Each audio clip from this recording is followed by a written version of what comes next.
Hi. నా పేరు ప్రకాష్. మనలో చాలామంది మీరు చాలా వరకు నా వీడియోలు చూస్తున్నారు. కానీ సబ్‌స్క్రైబ్ చేసుకోవడం లేదు. సబ్‌స్క్రైబ్ చేసుకుంటే అదేదో పైసలొస్తాయని గాదు. ఒక మంచి థాట్‌తోని స్టార్ట్ చేసినది. ఎట్లా అంటే మనం చిన్నప్పటి నుంచి మన స్కూల్స్‌లో గాని, ఇన్‌స్టిట్యూషన్స్‌లో గాని, ఎక్కడైనా గాని ఒక చిన్న భయం మన మైండ్‌లో రన్ అయితూ ఉంటది. అది పెరిగి ఎట్లా అంటే మనం ఆహ్, మన ఒపీనియన్స్ ఎక్స్‌ప్రెస్ జేయడానికి గూడా ఒక రకమైన టెన్షన్, ఒక రకమైన భయం వీటికి లోనవుతుంటాం. అట్లా గాకుండా ప్రతి ఒక్కరు వాళ్ళ స్వతహాగా వాళ్ళు ఆలోచించాలని, వాళ్ళ స్వతహాగా వాళ్ళు నిర్ణయాన్ని తీసుకొని, ఇది నా ఒపీనియన్. ఒకవేళ అవతలోడు ఒక ప్రపోజల్ పెడితే ఇది నాకు నచ్చలేదు. నేను కొత్తదేమన్నా స్టార్ట్ చేస్తా అనే ఒక థాట్ రావాలి, మాట్లాడాలి అనే ఒక ఉద్దేశ్యంతోని స్టార్ట్ చేసినాను. ఒకసారి పూర్తిగా ఎండ్ వరకు చూడండి. చూసిన తర్వాత ఈ వీడియో మంచిగుందనిపిస్తే లైక్ చేయండి. మీ ఫ్రెండ్స్‌కి షేర్ చేయండి. ఎవరైతే స్టూడెంట్స్ ఉన్నారో, మీ ఫ్రెండ్స్ ఎవరైతే ఆహ్, బయటకొచ్చి మాట్లాడడానికి భయపడతారో, ఎట్లా అంటే నాకు 10 మందిలో మాట్లాడాలంటే సిగ్గైద్ది. కెమెరా ముందు మాట్లాడితే సిగ్గైద్ది. లేపోతే అవతలోని ముందు వాడు తప్పు చెప్తుండు అని వాడిని బాధపెట్టడం ఎందుకులే అని మాట్లాడకపోవచ్చు. ఇట్లా రకరకాల విధంగా మాట్లాడుకుంటుండం. ఆ భయాన్ని పోగొట్టడానికి ఈ వీడియోస్ ఈ 20-30 వీడియోస్ ప్రిపేర్ చేయాలని చెప్పేసి ఒక థాట్‌తోని స్టార్ట్ చేశాను. చూడండి. ఎండ్ వరకు చూడండి. మీకు ఎక్కడైనా నచ్చితే లైక్ చేయండి. ఒకవేళ మీ ఫ్రెండ్స్‌కి ఉపయోగపడతదనుకుంటే మీ ఫ్రెండ్స్‌కి షేర్ చేయండి. ఇప్పుడు టాపిక్‌లోకెళ్దాం. నాలెడ్జ్ అంటే ఏంటి? పర్టిక్యులర్‌గా ఇదే నాలెడ్జ్ అని జెప్పేసి మనకెవరు నేర్పించారు? మంచి మార్క్స్, ఇంగ్లీష్ ఫ్లూయెన్సీ, మన సర్టిఫికేట్స్, మన డిగ్రీస్ ఇవి మాత్రమే ఇంటెలిజెన్స్ అని జెప్పేసి ఎందుకు మనం నమ్ముతున్నాం? మనం నమ్ముతున్నామా? లేకపోతే ఇంకెవరైనా మనల్ని నమ్మిస్తున్నారా? ఒక రైతుకి పొలం గురించి, లేకపోతే ఆ భూమి గురించి అతనికి తెలిసిన విధంగా మళ్ళా వేరే వాళ్ళకి తెలవదు. లేకపోతే ఒక మెకానిక్ ఆయనకి మిషన్స్ మీదున్నంత నాలెడ్జ్ వేరే వాళ్ళకుండదు. లేకపోతే ఇంకో కూలి, లేబర్ ఆయనకి జీవితంలో ఎట్లా సర్వైవ్ గావాలో ఆ టెక్నిక్స్, ఆ ఇంటెలిజెన్స్ వేరే వాళ్ళకుండదు. లేకపోతే ఒక మదర్, ఒక తల్లి తన బిడ్డ మాట్లాడకపోయినా, తన బిడ్డ మాట్లాడకపోయినా గాని ఆ బాధ ఏంటో ఆ తల్లికి తెలుస్తుంటది. కానీ ఈ సొసైటీ ఏమంటుంది? వీళ్ళందరిని అన్‌ఎడ్యుకేటెడ్ అంటుంది. ఎందుకు?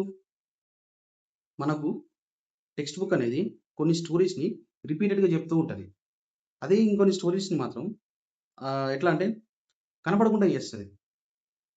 మనం రాజుల గురించి, రాజ్యాల గురించి, యుద్ధాల గురించి, అవి జరిగిన ఆ డేట్స్ గురించి, ఎప్పుడెప్పుడు, ఎక్కడెక్కడ ఏమేమి జరిగాయో వీటి గురించి, వీటి గురించి బాగా ఎక్స్‌ప్లెయిన్ చేస్తది. టెక్స్ట్ బుక్ ఇదంతా. కానీ కాస్ట్ హ్యూమిలియేషన్ గురించి, లేబర్స్ ఎక్స్‌ప్లాయిటేషన్ గురించి, లేకపోతే సమాజంలో ఉన్న అసమానతల గురించి, లేకపోతే ప్రజలు పడే ఆ సఫరింగ్స్ గాని, ఆ బాధలు గాని, వీటి గురించి ఎప్పుడైనా చదివామా మనం? మనం చిన్నప్పటి నుంచి ఒక పర్టిక్యులర్ విషయం గురించి వింటూ వస్తున్నాం. ఏంటంటే స్కూల్సు నాలెడ్జ్ ఇస్తది. టెక్స్ట్ బుక్‌లో ఉన్నది ప్రతీదీ సత్యమే. లేకపోతే ఎగ్జామ్స్ కండక్ట్ చేసేది మీలోని ఇంటెలిజెన్స్ ఆహ్, మెజర్ చేయడానికి. ఇవన్నీ వింటే మనకు చాలా నార్మల్ అనిపిస్తది. ఎందుకంటే మనం చిన్నప్పటి నుంచి వింటూనే ఉన్నాం గదా! కానీ ఒక్కసారి ఆలోచిస్తే ఎవరికైతే హైయెస్ట్ మార్క్స్ వచ్చాయో వాడు లైఫ్‌లో సెట్ అయిపోయిండా? లేకపోతే ఎవడైతే ఇంగ్లీష్ ఫ్లూయెంట్‌గా మాట్లాడుతుండో వానికి విజ్డమ్ ఎక్కువన్నట్టా? జ్ఞానం ఎక్కువన్నట్టా? లేకపోతే ఈ ఎగ్జామ్ పాస్ అయినోనికి ఎక్కువ ఇంటెలిజెన్స్ ఉన్నట్టా? Suffering, labour, inequality, dignity, human experience ఇట్లా చాలా సెక్షన్స్ ఉన్నాయి. ఇవన్నీ హైలీ ఎడ్యుకేటెడ్ పీపుల్‌కి అంత తొందరగా ఎక్కవు. అదే టైంలో చాలా లక్షల మంది ఆర్డినరీ పీపుల్ ఒక డీప్ నాలెడ్జ్‌ని వాళ్ళు క్యారీ చేస్తూ వస్తున్నారు. కానీ ఈ సొసైటీ ఆ నాలెడ్జ్‌ని రికగ్నైజ్ చేయడం లేదు. నేనెప్పుడన్నా బాయికాడికి పోయినప్పుడు మా బాబాయ్ ఆడ పని చేస్తుండే. అంటే ఆ పార వంకర పోతే దాన్ని సక్కగా చేత్తాను. దగ్గరికి పోయి ఎట్లా ఎట్లా చేస్తున్నావు? ఏం చేస్తున్నావు? అని చెప్పేసి మెల్లగా మాట్లాడడం స్టార్ట్ చేసిన బాబాయ్‌తోని. ఆయనకి ఏ సర్టిఫికేట్స్ లేవు. ఏ డిగ్రీ లేదు. ఆయనకి ఇంగ్లీష్ కూడా రాదు. కానీ వన్స్ ఆయన మాట్లాడిన తర్వాత ఆయన సాయిల్ గురించి చెప్తుండు. ఆ వాటర్ సైకిల్ గురించి చెప్తుండు. లేకపోతే ఆ క్లైమేట్ చేంజెస్ గురించి చెప్తుండు. లేకపోతే విత్తనం భూమిలో పెట్టిన తర్వాత ఎన్ని రోజుల్లో మొలుస్తది? దాని సర్వైవల్ ఎట్లా ఉంటది? ఇవన్నీ చాలా క్లారిటీతోని చెప్పిండు. కానీ ఈ సొసైటీ ఆ నాలెడ్జ్‌ని అన్‌ఎడ్యుకేటెడ్ అంటుంది. లేకపోతే ఆ పర్సన్‌ని అన్‌ఎడ్యుకేటెడ్ అంటుంది. అప్పుడు నేనొక సీరియస్ విషయాన్ని రియలైజ్ అయినా. అచ్చా! ఇదే ఆ పరిస్థితి అని చెప్పేసి. ఆ రియలైజేషన్ ఏంటంటే, ఏదైతే నాలెడ్జ్ ఉంటుందో, ఆ నాలెడ్జ్ కొన్ని ఫార్మ్స్‌లో ఉన్నప్పుడు మాత్రమే దాని రెస్పెక్ట్ దొరుకుతుంది. ఎట్లా అంటే, ఆ నాలెడ్జ్ బుక్స్‌లో ప్రింట్ అయ్యుండాలి. ఆ ప్రింట్ అయ్యున్నది ఇంగ్లీష్‌లో ప్రింట్ అవ్వాలి. ప్రింట్ అయిన దాన్ని ఇన్‌స్టిట్యూషన్స్ ఏమున్నాయో అవి అప్రూవ్ చేయాలి. అప్పుడు మాత్రమే దానికి వాల్యూ ఉంటది. లేకపోతే దానికి వాల్యూ ఉండదు. ఇప్పుడు దీని మెకానిజం చెక్ చేద్దాం. అందులో ఫస్ట్ ఇన్‌స్టిట్యూషన్స్ లెజిటిమైట్ డిసైడ్ చేస్తాయి. ఎట్లా అంటే, మన స్కూల్స్ గాని, యూనివర్సిటీస్ గాని, బోర్డ్స్ గాని ఇవేం చేస్తాయంటే, ఏది సిలబస్, ఏది నాలెడ్జ్, లేకపోతే ఏది సిలబస్‌లోకి రావాలి, ఏది అఫీషియల్ నాలెడ్జ్, ఏది ఎక్స్‌పర్టైజ్ నాలెడ్జ్ అనేది డిసైడ్ చేస్తూ ఉంటది. ఇదొక హ్యూజ్ పవర్ లెక్క. ఎందుకంటే, నువ్వు ఈ నాలెడ్జ్‌ని కంట్రోల్ చేసినావంటే, ఆ రెస్పెక్ట్‌ని కూడా కంట్రోల్ చేస్తావు. ఎగ్జాంపుల్ ఎట్లా అంటే, కుండలు చేసేవాళ్ళున్నారు. ఆ కుండ తయారు చేయడానికి ఆ టెక్నిక్స్‌ని మనం టెక్స్ట్ బుక్‌లో అప్లై చేస్తే, అతనికి ఆ రెస్పెక్ట్ అనేది వస్తది. ఎందుకంటే ఎడ్యుకేషన్‌లో ప్రతి విషయం తెలుసుకుంటాం గదా! ఒకవేళ ఆ కుండ ఎట్లా చేస్తారు, ఏం చేస్తారు అని చెప్పేసి టెక్స్ట్ బుక్‌లో లేదనుకో, మనం ఏం చేస్తాం? అది నార్మల్ విషయం అని చెప్పేసి పక్కన పెట్టేస్తాం. అట్లా నాలెడ్జ్ నాలెడ్జ్ మనం కంట్రోల్ చేసామనుకో, ఆటోమేటిక్‌గా ఆ రెస్పెక్ట్‌ని కూడా కంట్రోల్ చేస్తాం. సెకండ్, రిటన్ నాలెడ్జ్‌కి ఎక్కువ వాల్యూ వస్తుంది. రిటన్ నాలెడ్జ్ గాని, ఫార్మల్ నాలెడ్జ్ గాని, లేకపోతే అకాడమిక్ నాలెడ్జ్ గాని, వీటన్నిటికి ఈ మోడర్న్ సిస్టమ్స్ ఎక్కువ రివార్డ్ చేస్తాయి. ఎక్కువ అప్రిషియేట్ చేస్తాయి. లేకపోతే మన ఓరల్ ట్రెడిషన్స్ గాని, కమ్యూనిటీ మెమోరీని గాని, లైవ్ ఎక్స్‌పీరియన్సెస్ గాని, ప్రాక్టికల్ విజ్డమ్స్ గాని, వీటన్నిటిని ఇది ఇగ్నోర్ చేస్తూ ఉంటది. అట్లా ఇగ్నోర్ చేయడం వల్ల వాళ్ళ ఇంటెలిజెన్స్ ఇన్విజిబుల్ అయిపోద్ది గదా!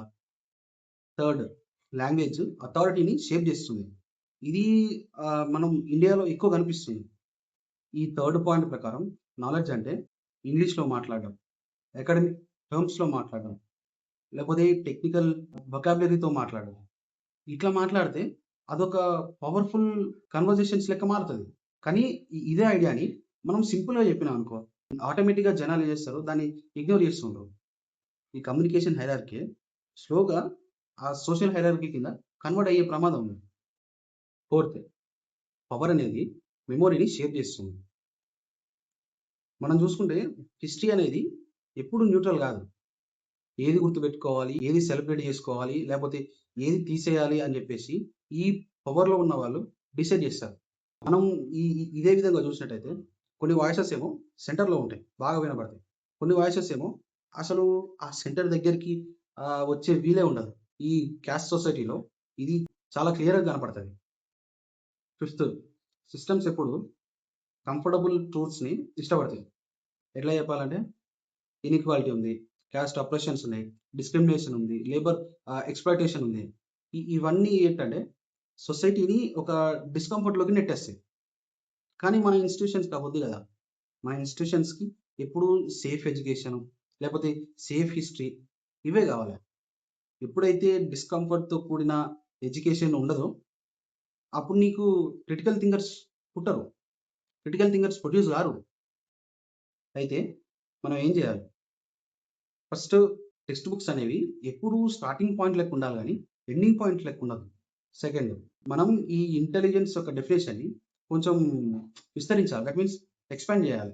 రియల్ ఎడ్యుకేషన్ అనేది మార్క్స్‌లో గానీ, డిగ్రీస్‌లో గానీ, లేకపోతే సర్టిఫికేట్స్‌లో గానీ, వీటిలో మాత్రమే ఉండదు. నిజమైన జ్ఞానం అనేది స్ట్రగుల్స్‌లో ఉంటది. ఎక్స్‌పీరియన్స్‌లో ఉంటది. సర్వైవల్‌లో ఉంటది. లేకపోతే కమ్యూనిటీ మెమొరీలో ఉంటది. వీటిలో నిజమైన ఆ జ్ఞానం అనేది ఉంటది. ఎడ్యుకేషన్ మనల్ని యారగెంట్‌గా చేయొద్దు. ఎడ్యుకేషన్ మనల్ని ఒక హంబుల్ పర్సన్ లెక్క ట్రీట్ చేయాలి. ఎందుకంటే సమాజాన్ని డీప్‌గా అర్థం చేసుకోవాలంటే మనం ఒక సత్యాన్ని తెలుసుకోవాలి. జ్ఞానం అనేది ప్రతి దగ్గర ఉందని చెప్పేసి మనం అర్థం చేసుకోవాలి. స్టూడెంట్స్, ఇది మీకోసం. మీరు మార్క్స్ కోసం మాత్రమే చదవకండి. సొసైటీని ఎట్లా అండర్‌స్టాండ్ చేసుకోవాలనే విషయం కోసం చదవండి. క్వెషన్ చేయడం నేర్చుకోండి. ఆ సైలెన్స్‌ని అబ్జర్వ్ చేయడం నేర్చుకోండి. ఎందుకంటే sometimes missing things matters more. Parents, learning అంటే పర్ఫార్మెన్స్ కాదు. లెర్నింగ్ అంటే ఉట్టి మార్క్స్ మాత్రమే కాదు. నిజమైన విద్య అనేది క్యూరియాసిటీ, కాన్ఫిడెన్స్, క్రిటికల్ థింకింగ్, లేకపోతే మనుషుల్ని అర్థం చేసుకునే దాని మీద బేస్ అయి ఉంటుంది. ఇది మనం అర్థం చేసుకోవాలి. బిగ్గెస్ట్ ఇన్‌ఈక్వాలిటీ అనేది మనీ మాత్రమే కాదు. కొన్నిసార్లు నాలెడ్జ్ కావచ్చు, ఇంటెలిజెన్స్ కావచ్చు, నాలెడ్జ్‌కి ఇచ్చే వాల్యూ కావచ్చు. సొసైటీ ఒకే కైండ్ ఆఫ్ నాలెడ్జ్‌కి వాల్యూ ఇస్తే మిలియన్స్ ఆఫ్ వాయిసెస్ ఇన్విజిబుల్ అవుతాయి. ట్రూత్ అనేది సెలెక్టివ్ అయిందనుకో, అప్పుడు ఎడ్యుకేషన్ అనేది లిబరేషన్ కాదు. అదొక కంట్రోల్ లెక్క మారుతది. అసలు క్వెషన్ వాట్ ఈస్ రిటర్న్ కాదు. ఆ నిజమైన క్వెషన్ ఏంటంటే what is missing? Whose voice is absent? Who benefits from this silence? ఈ క్వెషన్స్ గనుక మీరు అడగడం స్టార్ట్ చేశారనుకో, ఎడ్యుకేషన్‌ని వన్ వేలో చూడడం బంద్ చేస్తారు. Thank you. ఈ వీడియో గనుక నచ్చితే లైక్ చేయండి. ఎవరైతే స్టూడెంట్స్ ఉన్నారో మీ ఫ్రెండ్స్‌కి షేర్ చేయండి.